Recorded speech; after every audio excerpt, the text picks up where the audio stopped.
Eu queria compartilhar uma palavra que Deus compartilhou para mim. Essa mensagem eu preguei uma vez no domingo e eu preguei uma vez na Aliança Jovem. Então é a segunda vez que eu prego ela. No caso é a terceira, porque eu preguei agora de manhã e agora eu vou pregar ela novamente. Essa mensagem Deus me deu na pandemia. Quem lembra do início da pandemia? Eu lembro do início da pandemia. Houve uma grande chuva na cidade de Imperatriz, sim ou não? Passou a noite chovendo. Eu lembro que teve encontro de crianças e várias pessoas dormiram aqui, outros ficaram hospedados aqui, e foi a cidade toda. E eu lembro porque no outro dia a cidade ela estava tomada, o Parque Alvorada tomada de água, muita água. E eu lembro que nós fizemos um batalhão de pessoas aqui doando cesta básica, água, alimentação. E naquele dia, ao mesmo tempo, saiu na notícia que havia uma pandemia sobre o Brasil e o mundo, que era do Covid. E todo mundo começou a usar máscara, todo mundo começou a usar álcool em gel para todo lado, as mãos já estavam se ressecando, algumas pessoas perderam alguns parentes. E Deus me deu essa palavra. Eu estava lendo a Bíblia no início do ano, e Deus me deu aquele desafio de leitura anual. E Deus me deu essa pregação. Eu queria compartilhar com a igreja nessa tarde, amém? Eu preguei ela, havia só a tela, a câmera, o ministério de louvor dentro da igreja. Tinha ninguém aqui, vazio. Então, se você quer anotar para a aplicação da sua célula, para você aplicar durante a semana na sua célula, eu queria que você, e se você quiser usar um nome, e vai usar esse nome, como vencer as nossas guerras. Diga, como vencer as nossas guerras. A palavra que eu vou pregar, ela está em 2 Crônicas. 2 Crônicas, capítulo 14 e no capítulo 15.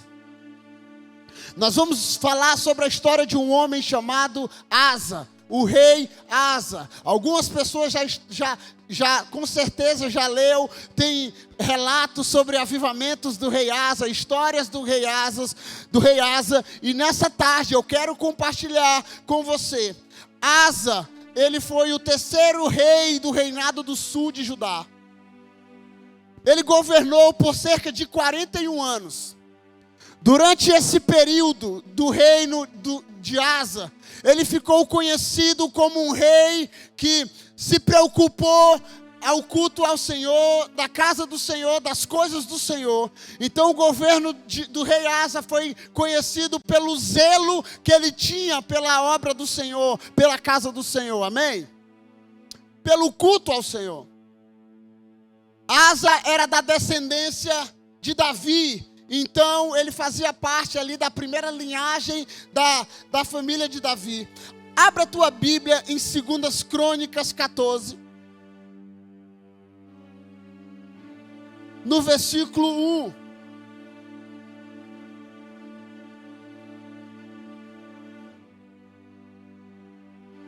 Abias descansou com os seus antepassados e foi sepultado na cidade de Davi. E Asa, o seu filho, sucedeu como rei. Durante o seu reinado, o país esteve em paz por 10 anos. Diga, por 10 anos. Asa fez o que é bom e justo aos olhos do Senhor, o seu Deus. Retirou os altares dos deuses estrangeiros e os santuários locais que havia nos montes. Despedaçou as colunas sagradas e derrubou os postes de Acera. Ordenou ao povo de Judá que buscasse o Senhor, o Deus dos seus antepassados, e que obedecesse a lei e os mandamentos do Senhor. Então, nós vamos continuar lendo daqui a pouco. Na minha versão diz assim: Asa fez o que o Senhor aprova. E o que o Senhor aprova? Asa recebeu uma missão de governar o seu país, de reinar sobre o seu país. E a Bíblia diz que ao longo da história havia guerras, e se você for ler, eu gostaria que você lesse depois o capítulo 15, você vai ver que antigamente, nessa época, não podia viajar, era uma época que o mundo estava tomado por pandemia também, por uma crise, e eles não podiam transitar e nem viajar, e eu vou ler para você mais tarde. E a Bíblia diz que Asa fez o que o Senhor, o seu Deus, aprova. E hoje eu quero falar sobre 4 princípios, ou 4 pontos para vencer as minhas guerras, e como vencer as minhas guerras para você aplicar na sua célula, amém? Amém? O primeiro que eu quero aplicar nessa noite, nessa tarde, finalzinho de tarde, que a primeira arma para vencer as nossas guerras é abandonar os ídolos. Diga, abandonar os ídolos. Por muitos anos, nós como igreja evangélica, nós batemos nos ídolos, sim ou não? Sim ou não, irmãos? Muitas pessoas nos achavam chatos porque pregávamos o evangelho e quando falávamos de idolatria, muitas pessoas ficavam chateadas com os crentes. Mas começamos a mudar em outras coisas e imaginamos em nossa cabeça que a idolatria era apenas santos, imagens, esculturas e muitas outras coisas. Mas hoje nós temos vários deuses em nossos corações que eles precisam ser destronados, sim ou não? E um homem chamado A.W. Tozer, um escritor antigo, ele diz assim: o ídolo na mente é tão ofensivo a Deus quanto a um ídolo no coração ou nas mãos. Diga para a pessoa que está do teu lado ou para você mesmo: um ídolo na mente é tão ofensivo a Deus quanto a um ídolo na mão. Muitas vezes nós criamos os nossos ídolos, nós criamos os nossos heróis, nós criamos as pessoas e começamos a idolatrar. E outras vezes nós não só idolatramos a imagem, pessoas, mas idolatramos os nossos orgulhos, idolatramos a vaidade, colocamos vários ídolos em nossos corações. E quando você vai ler a Bíblia fala de adultério. A Bíblia não está simplesmente falando do adultério do homem e mulher. Está falando de um povo que troca o Deus verdadeiro por deuses falsos. E Asa, quando ele recebeu o reinado, ele diz: eu preciso fazer algo para o Senhor. Eu preciso organizar essa nação. E a primeira coisa que ele fez foi destruir os ídolos, quebrar os altares e levantar um altar a um Deus verdadeiro. E sabe, você quer vencer a tua guerra, você quer vencer as tuas lutas, você quer vencer as tuas batalhas nessa tarde. Os desafios para mim e para você é abandonar os ídolos. Abandonar os ídolos. Nós criamos ídolos para nós mesmos. E a Bíblia diz em Jeremias: se tem alguma coisa que o homem tem que se gloriar, é em conhecer o Senhor. Tem muita gente que se gloria no conhecimento, tem muita gente que se gloria na vaidade, tem muita gente que se gloria na sua força, tem muita gente que se gloria, sabe, nas filosofias ou em homens. E o desejo de Deus é que se tem alguma coisa que nós devemos nos gloriar, é em conhecer o Senhor. Vocês estão comigo aqui? Então o desejo de Deus, diga, o desejo de Deus é que eu abandone os ídolos. Tudo aquilo que tira Deus do centro do meu coração pode ser um ídolo na minha vida. Tudo aquilo, esposa, filhos, casamento, dinheiro, o conhecimento, tudo aquilo que tira Deus do centro do meu coração pode se tornar um ídolo. E nessa tarde, o desejo de Deus para a minha vida e para a sua vida é que eu e você possamos destronar os ídolos dos nossos corações e fazer aquilo que o Senhor aprova. Primeiro princípio nessa tarde: abandone. Abandone. Quando Deus falou comigo, eu comecei a fazer uma autoanálise da minha vida e comecei a dizer: Senhor, o que é um ídolo dentro de mim? O que é um ídolo que ele compete contigo dentro de mim? A Bíblia fala que existe dois deuses e um se compara a Deus na categoria de deuses. Qual é? Nosso Deus verdadeiro e Mamon, a riqueza. E eu não estou dizendo que é pecado ser rico, ok? Eu quero ser rico. Diga amém. Você quer ser rico também? Recebe aí. Mas a Bíblia começa Jesus começa a dizer: olha, existem dois deuses, e você odiar um, você vai amar o outro, e se você amar o outro, você vai odiar. Vocês não podem servir a dois senhores. E muitas vezes nós queremos servir a dois senhores, 3, 4, 5, 6. E nessa tarde, o meu desejo, o nosso desejo é servir a Deus como o único santo e verdadeiro em nossas vidas. A Asa fez o que o Senhor aprova. Abandonou os ídolos, retirou os altares consagrados. Segundo princípio que Asa realizou, capítulo 14, no versículo de 8 a 11, coloca para mim aí, por favor.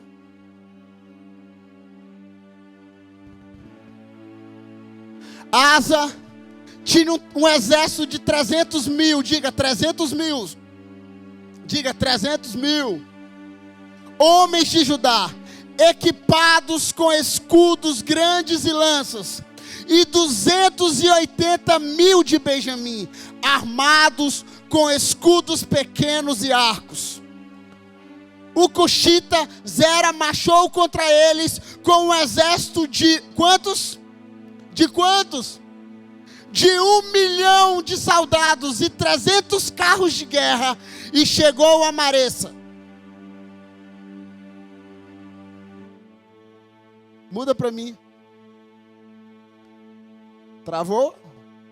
Asa saiu para enfrentá-lo, e o exército se puseram em posição de combate no vale de Zefatá, perto de Maressa. Então Asa clamou ao Senhor, o seu Deus: o Senhor, não há ninguém como tu para poder nos ajudar os fracos contra os poderosos.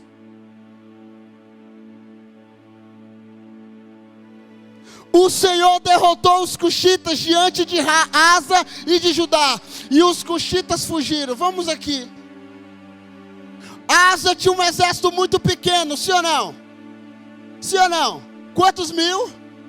Vamos ficar só nos 300. 380. Quanto o exército do inimigo tinha?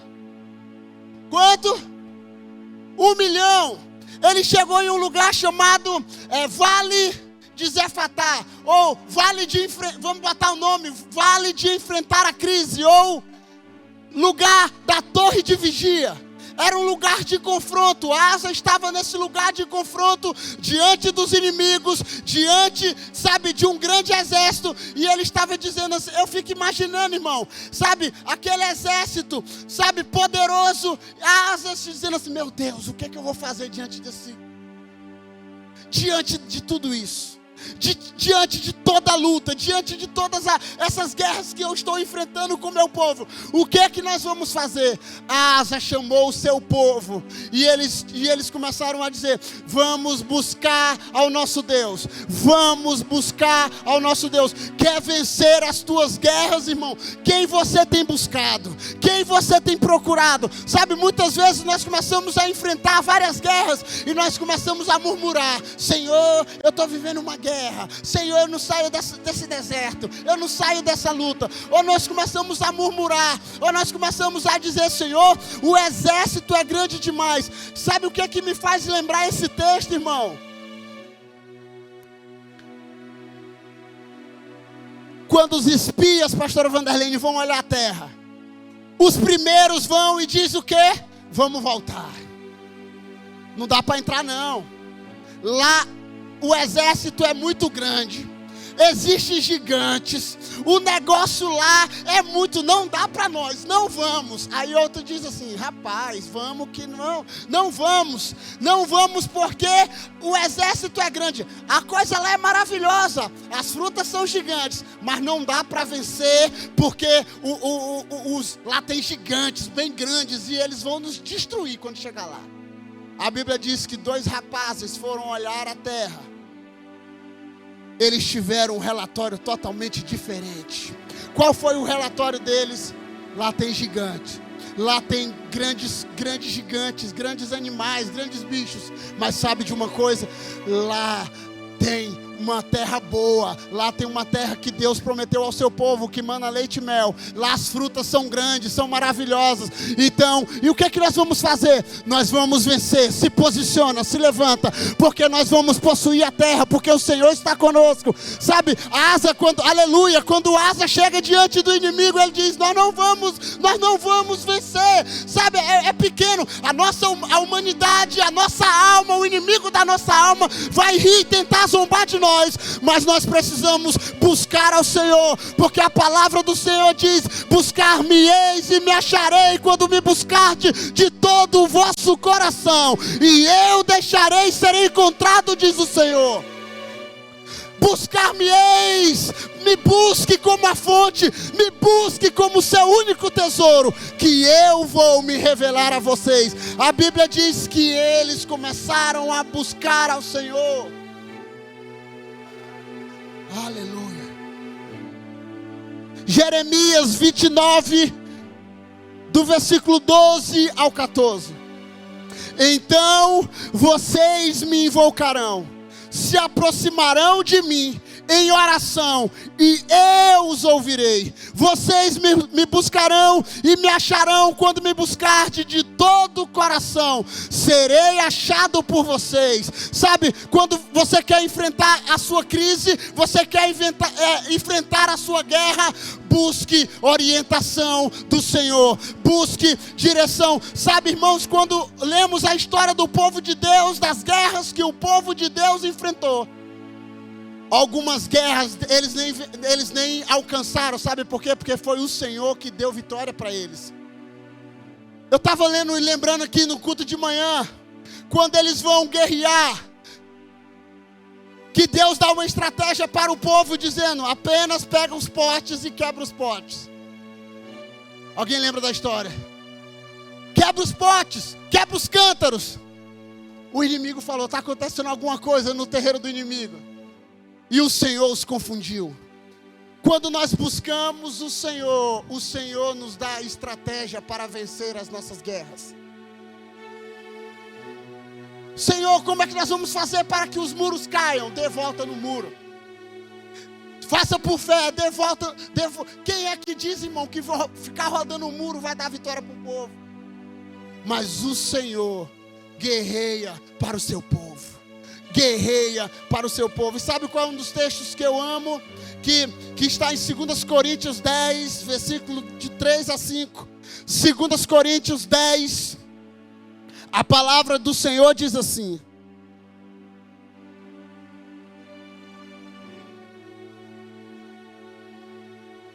Segundas Coríntios 10, do versículo 3 ao 5.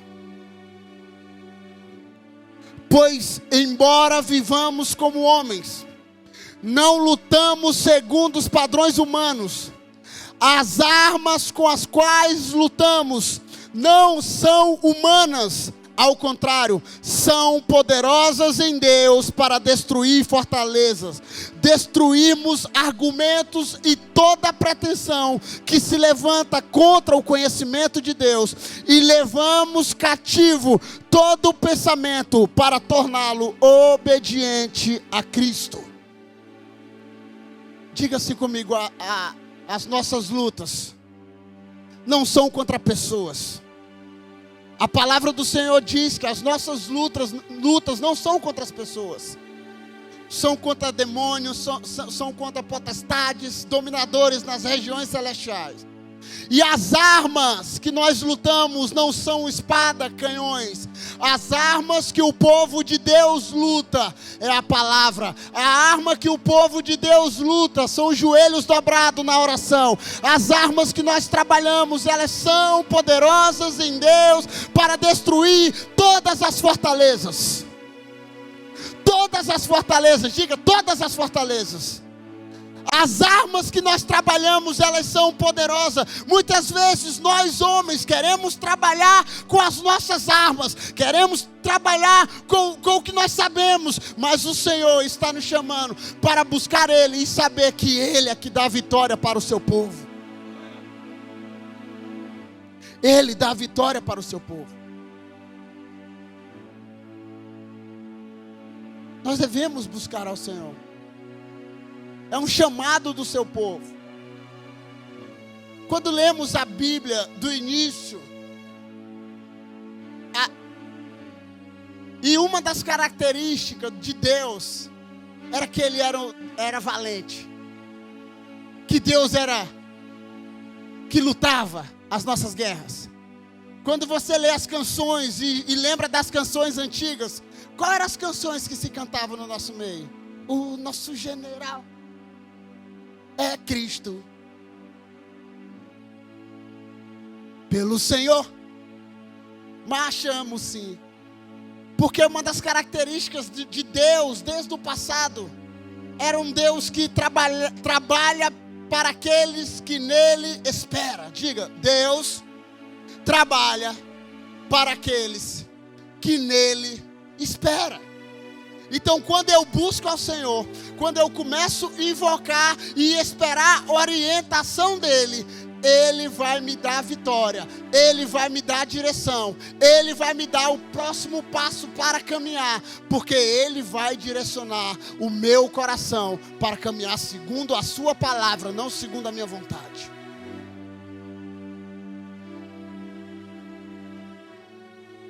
Terceiro princípio que eu quero compartilhar hoje aqui.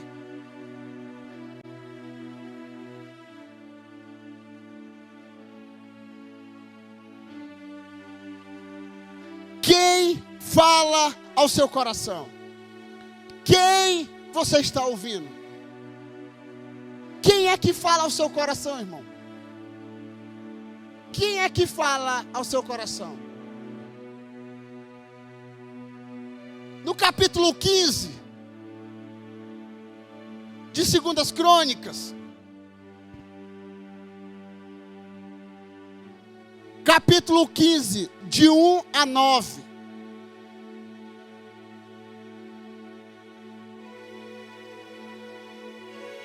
A palavra do Senhor diz assim: o Espírito de Deus veio sobre Azarias, filho de Obed. Ele saiu para encontrar-se com Asa e lhe disse: escute-me, Asa, e todo o povo de Judá e de Benjamim. O Senhor está com vocês quando vocês estão com Ele. Se o buscarem, Ele deixará que o encontre. Mas se o abandonarem, Ele os abandonará. Durante muito tempo, Israel esteve sem o verdadeiro Deus, sem sacerdote que ensinasse e sem a lei. Em sua angústia, porém, eles se voltaram para o Senhor, o Deus de Israel, e o buscaram, e Ele deixou que o encontrasse. Lembra que eu falei que eles viviam uma pandemia na época? Olha o que diz a palavra do Senhor. Naqueles dias não era seguro viajar, pois muitos distúrbios afligiam os habitantes de toda a terra. Nações e cidades se destruíam umas às outras, pois Deus as afligia com toda espécie de desgraças. quanto a vocês, sejam fortes e não desanime, porque as suas obras serão recompensadas. Assim que ouviu as palavras e a profecia do profeta Azarias, filhos de Obed, o rei Asa encheu-se de coragem. Diga, encheu-se de coragem. Quem fala ao seu coração, irmão? Asa está ali, Deus levanta o profeta para falar com ele e diz assim: olha, Asa, por muito tempo Israel estava sem Deus, eles levantaram vários ídolos, eles começaram a adorar outros deuses, e sabe, quando você começou a governar, você estabeleceu Deus como Deus verdadeiro, e se vocês o buscarem, Ele estará com vocês, mas se vocês rejeitarem, Ele vai os rejeitar. Sabe de uma coisa? Deus estará com vocês quando vocês estiverem com Ele. E eu quero dizer uma coisa para você: fica firme, fica firme nessa jornada, seja forte e corajoso. O que você lembra, irmão? Quando Deus fala para Josué, qual foi as primeiras palavras de Deus para Josué? Seja forte e corajoso. Um dia, Gideão, do mesmo jeito, Deus levanta Gideão e diz: Gideão, vou te levantar como um guerreiro, vou te estabelecer como um guerreiro nessa nação. A primeira coisa que Gideão disse foi: não posso, Senhor, eu sou de um clã muito pobre, eu sou de uma família muito pobre. Deus falou para ele: seja forte e corajoso, porque eu te chamei. Seja forte e corajoso, porque eu te chamei. Então, por várias histórias da Bíblia, Deus vai despertar alguém para falar ao seu coração, para profetizar ao seu coração. Quantos aqui creem que a pastora Fátima é uma profeta do Senhor? Quantos aqui creem? Quem conhece a pastora Fátima? Hoje, irmãos, nós temos muitas vozes, sim ou não? Nós temos vozes na internet, nós temos pastores sem igreja na internet, nós temos pastores sem ovelhas na internet, nós temos, sabe, pastores sem congregação na internet. Eu não estou dizendo que a internet é ruim, ok? Eu estou dizendo que é uma ferramenta bem usada na mão daqueles que se propagam a se levantar para profetizar e falar do evangelho, amém? Amém? Mas sabe de uma coisa? Hoje nós temos várias vozes. Muitas pessoas falam: eu penso isso, eu acho isso, eu sinto isso. E eu sei que a pastora Fátima é uma profetisa. Você já viu quarta-feira o culto aqui à noite? Quem já veio aqui à noite no culto? É lotado, sim ou não? É lotado. Várias pessoas vêm ao culto. E eu creio que Deus usa a pastora Fátima. Eu creio, irmãos. Mas a Bíblia diz que os sinais seguirão aqueles que crerem. Tem alguns aqui, eu não estou dizendo que só vem ao culto na quarta-feira através de uma palavra profética. Outros só vêm por causa do milagre. Outros só vêm porque querem uma palavra de resposta de Deus. Mas outros vêm, não tem um compromisso com Jesus, não segue Jesus, não vive uma vida segundo o Evangelho. E Deus quer despertar um povo que ame a sua presença, que ame a sua glória e que ande segundo o seu propósito através de uma profecia, sim ou não? A palavra do Senhor diz em Amós 3:7 que nada acontece na terra sem Deus revelar aos seus santos, os profetas. Eu creio nos profetas. Eu creio que ela é uma mulher de Deus. Eu creio que o nosso pastor é um homem de Deus.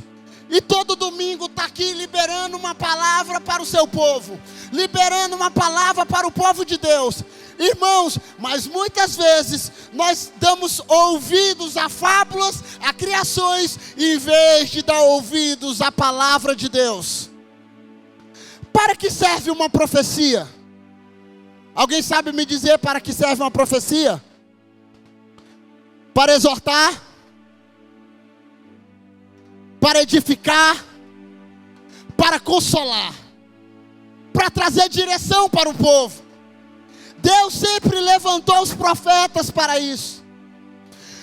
Quando Asa está desesperado, Deus levanta o profeta para levantar e dizer algo para ele, dizendo: fica firme, cara, fica corajoso, porque Deus vai te dar vitória.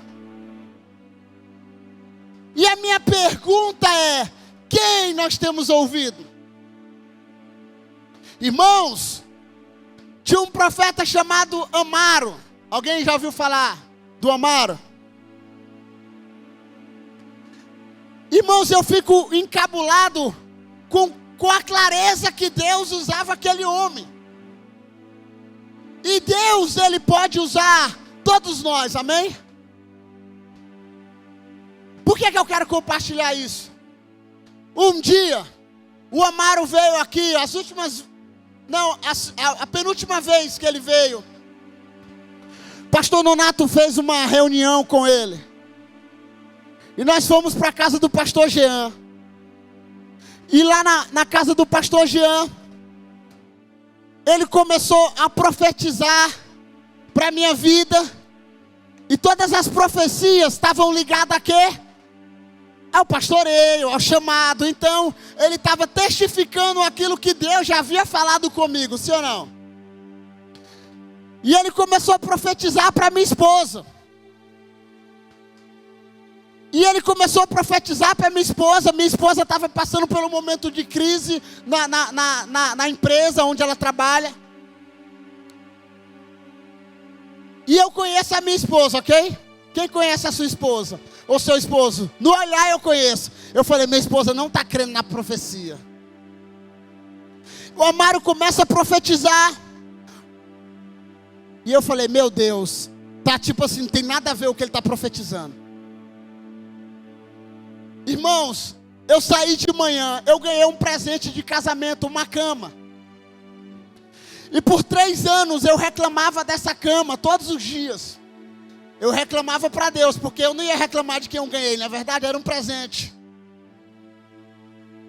Irmãos, e nessa cama parece que havia vários pau dentro da cama, assim, ó. E um dia eu fui dormir na casa de um amigo. Ele falou assim: deita no meu colchão aí. E eu deitei no colchão dele. Aí ele falou assim: olha, bota aí, se tu quiser que ele acorde antes do culto, bota aí que ele te acorda antes do culto. E aí eu falei assim: aleluia. Eu botei o despertador ali rapidinho e o colchão. Eu falei: que coisa maravilhosa, irmão. Eu lembrei do meu colchão lá eu estava em outra cidade, eu lembrei do meu colchão Imperatriz do Maranhão, cheio de, parece que tinha, ele não era ortopédico, ele era quebra-coluna o nome do colchão. E eu reclamando de dor todos os dias. Todos os dias dormia mal, reclamava de dor. E esse dia eu saí de casa falando para minha esposa: amor, nós precisamos trocar o colchão. Amor, tá duro, esse colchão tá muito duro. É a noite toda eu virando para um lado e para o outro. Parece que eu acordo e tem um negócio aqui nas minhas costas. Parece que tem, em vez de ter espinhos, né, como diz o apóstolo Paulo, tinha uns tocos. E eu reclamando. E eu subi, nós tínhamos uma motinha, né? Eu e ela tinha uma motinha, uma Titã. E eu subi nessa Titã e fui para a reunião na casa do pastor Jean. E aí ela falou: vamos orar para comprar o colchão. Lembra que eu falei que o Amaro estava orando? E o Amaro começou a profetizar para minha esposa. E ele disse assim: minha filha, você não está entendendo nada, né? Aí ela ficou assim. Só para saber que é Deus que fala contigo. Hoje de manhã vocês reclamaram do colchão, não é verdade? E Deus está dizendo para mim que o colchão está pago. Pode ir comprar outro colchão. Irmão, não pode ser coincidência. Tem que ser Deus, irmão. Tem que ser Deus para falar algo. E ele disse assim, olha, irmão Jurandir, ele disse assim, e para dizer que é Deus mesmo que está falando, ele vai fazer um limpa na casa. Tá vendo a boca do fogão? Tá quebrado também, né? Ele vai trocar. A porta do guarda-roupa tá faltando um puxador, não tá? Deus vai trocar. Aí eu falei, Deus, o Senhor tá me expondo bem aqui no meio dos pastores. Irmãos, riquezas de detalhes, irmão, a porta estava quebrada do guarda-roupa. Irmãos, a coisa do fogão estava quebrado. Eram os nossos primeiros dias de casamento. Já tinha passado 3, 4 anos de casamento. Deus respondeu às nossas orações. Irmão, eu saí dali em cima da motinha dizendo, vamos comprar o colchão, porque Deus disse que já estava pago.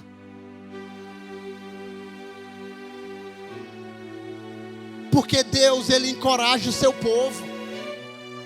Deus encoraja o seu povo, aleluia. Quem você está ouvindo? A Bíblia diz, sabe, que eu tenho que lembrar das coisas que me traz esperança, das palavras que Deus já compartilhou ao meu respeito. Sabe, muitas vezes nós começamos a entrar nas nossas crises emocionais e nós esquecemos daquilo que Deus já falou ao nosso respeito. Por mais de 100 vezes na Bíblia vai aparecer uma palavra chamada lembra. Pastor Raimundo Nonato diz, se está na Bíblia e tem muito é porque é importante, amém? Amém?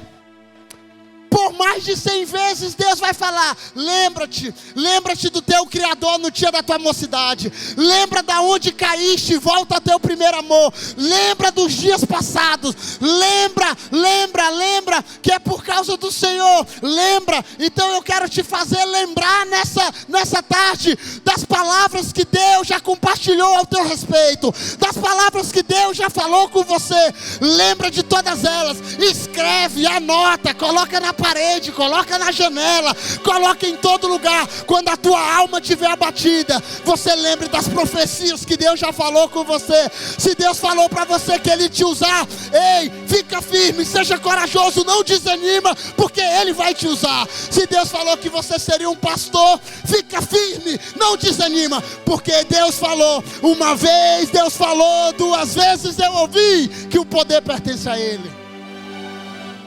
Deus falou, irmãos, Deus falou do terreno, Deus falou da casa, Deus falou desse ministério. Então vamos seguir aquilo que Deus falou. Eu quero te encorajar hoje como pastor aqui nesse lugar. Tem dia que você vai acordar desanimado. Lembra, pega, irmão, quando eu vou orar com a pastora Fátima ou com qualquer outro profeta, eu já fico com o telefone no gravador ligado, irmão. Principalmente quando ela vira o olho assim, ó.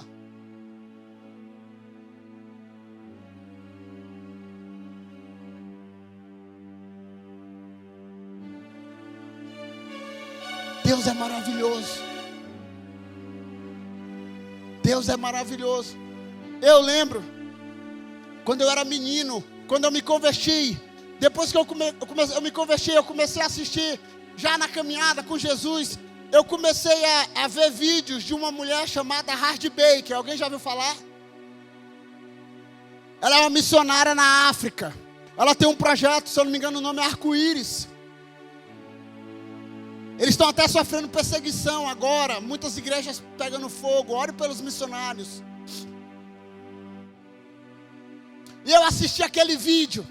E eu fiquei empolgado com aquele vídeo. Eu falei, eu quero ir para as nações, eu quero ir para a África, eu quero ser missionário, eu quero ir. Aí alguém uma vez chegou para mim e disse assim, tu quer ser missionário? Tu quer ir para as nações? Eu falei, quero. Ele disse, já tirou o passaporte?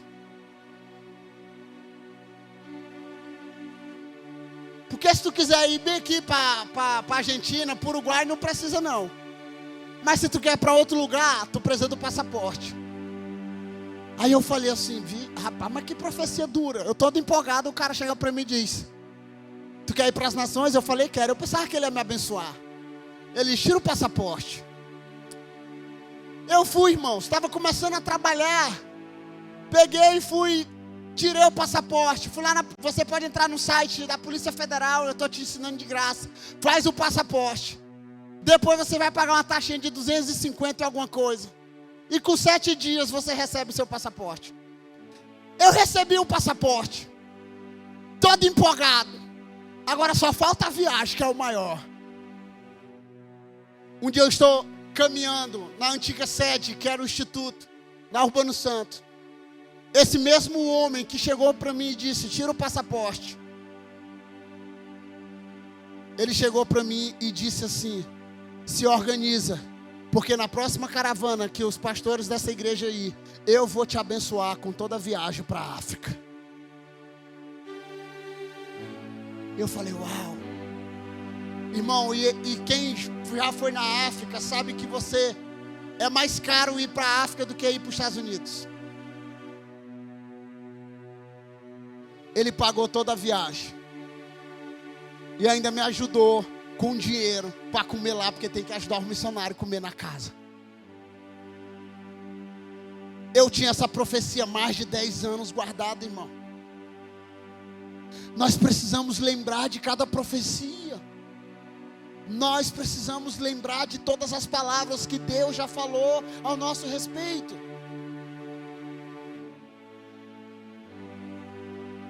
Precisa testemunhar. Precisamos testemunhar daquilo que Deus já fez ao nosso respeito, daquilo que Deus já falou ao nosso respeito. Todas as vezes que eu ouvia o Amaro, ele falava assim para mim, e eu não vou falar porque senão eu vou passar desde o primeiro dia que eu recebi uma profecia até hoje, compartilhando daquilo que eu já ouvi dele. Eu lembro nitidamente de um dia, para aumentar a tua fé. Eu tinha parado de estudar, irmão, 7ª série, 6ª série. Aí eu voltei, me reconciliar, aceitei Jesus Cristo. Deus começou a me chamar para ir para a escola novamente.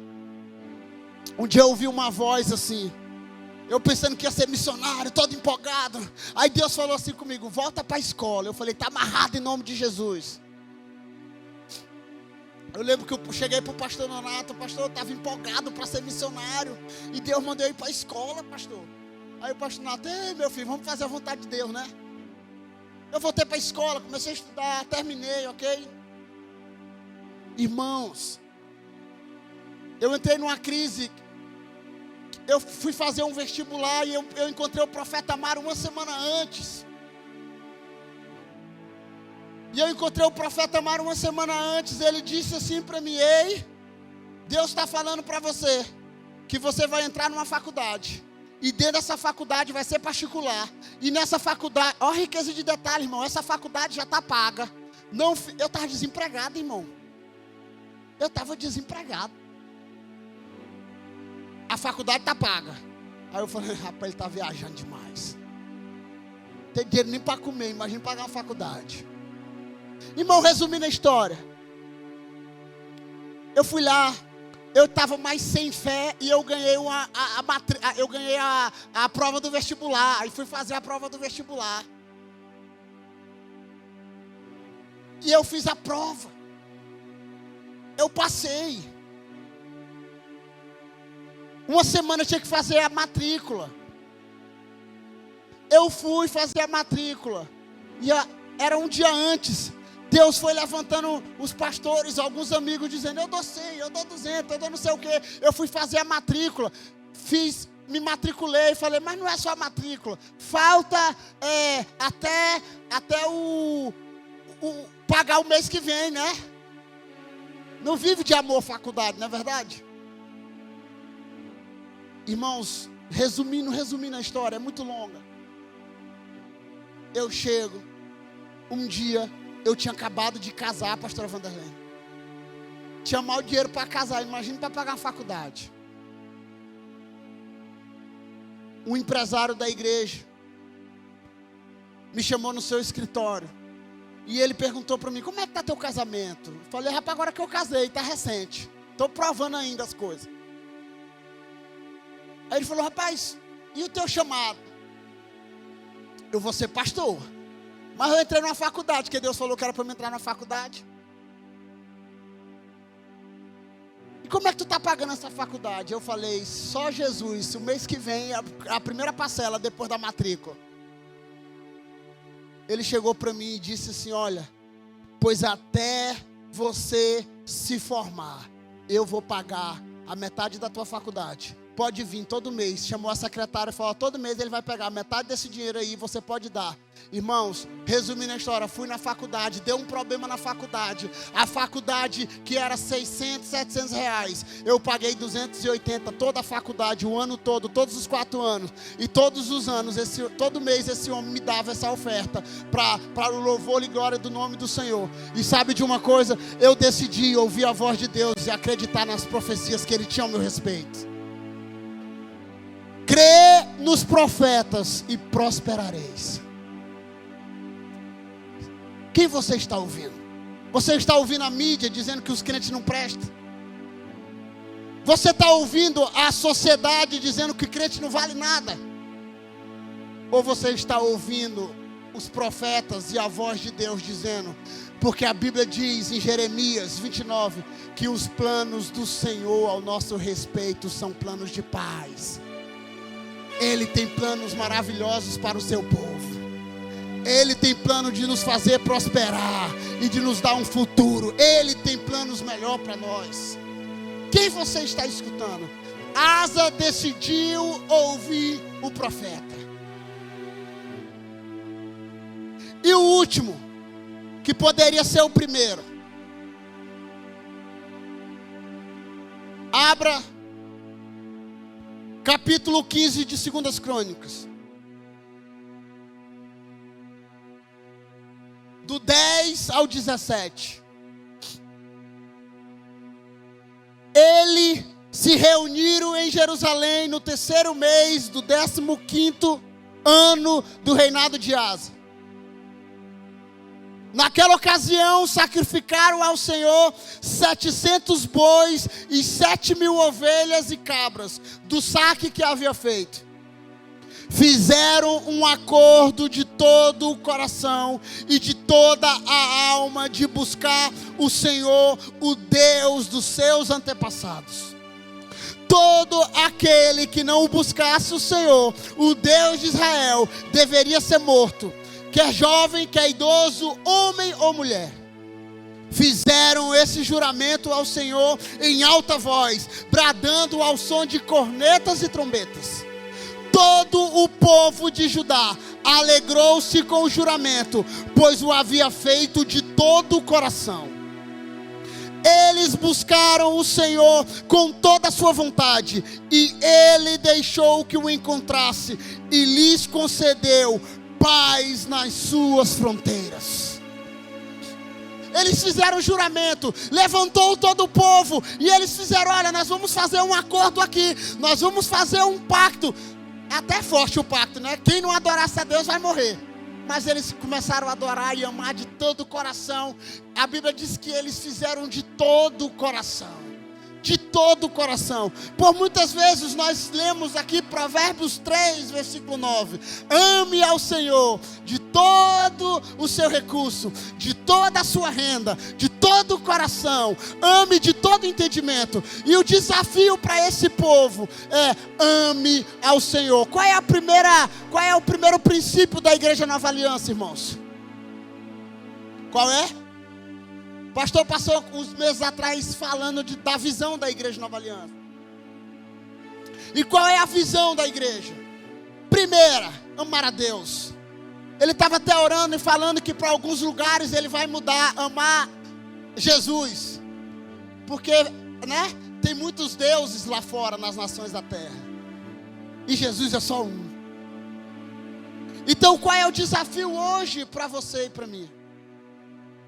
É sermos verdadeiramente uma igreja que ame ao Senhor, como esse povo se levantou naquele tempo, para amar o Senhor de todo o coração, amar o Senhor com toda a sua força, amar o Senhor de todo o seu entendimento. Os discípulos procuraram a Jesus e falaram: Jesus, qual é o maior mandamento? Jesus diz assim: ame ao Senhor com toda a tua força, com todo o teu entendimento, sabe? E ame ao teu próximo como a ti mesmo. O desafio dessa igreja, pastor Nonato, nosso pastor, é um pastor que ama, sim ou não? Sim ou não? E qual é uma das características que todo mundo diz? Rapaz, o pastor me abraçou, parece que eu fui encharcado de amor. Até na repreensão, né? Quem está mais perto sabe como é que ele repreende. Em amor. E essa é uma visão que Deus deu, não para o pastor Nonato, mas Deus deu ao seu povo, que nós devemos amar Ele com toda a força, amar Ele com todo o nosso entendimento, amar Ele com todo o nosso recurso, amar Ele com tudo que temos, amar com toda a nossa força. Irmãos, tem muita gente hoje, e sabe qual é a palavra que nós mais usamos? Se você procurar no Google, amor, vai ter não sei quantas mil variações de amor. Hoje a palavra amor é usada de qualquer forma, sim ou não? Eu amo meu cachorro. Eu amo o meu gato. Eu amo chocolate. Eu amo Jesus Cristo. É quase a mesma coisa. Só que quando nós falamos que amamos ao Senhor verdadeiramente, o amor ágape, que é esse amor que é o nome do nosso ministério, que é um amor agapau, que é o amor sacrificial, o amor que suporta, o amor que crê, o amor que espera, o amor do Senhor, sabe? Esse amor que Deus quer derramar em nosso coração. E a Bíblia diz que até o amor que nós temos por Ele, é Ele que nos dá. E a minha oração nessa tarde é para que Jesus aumente o nosso amor por Ele. Que Jesus aumente o nosso amor por Ele. Tem muita gente que ama o prédio, tem muita gente que ama os ar-condicionados, tem muita gente que ama as cadeiras, tem muita gente que ama a estrutura. E Deus quer nos despertar para amar Ele com toda a nossa força, com todo o nosso entendimento, com tudo que temos, com os nossos recursos, com a nossa visão, com as nossas mãos, com as nossas atitudes. Esse é o desejo de Deus para o seu povo. Então, se nós queremos vencer as nossas guerras, nós temos que abandonar os ídolos, temos que buscar o Senhor, temos que ouvir os profetas, temos que ser encorajados pelos profetas que ouvem o Senhor, e temos que amar o Senhor com tudo que temos. Fique em pé.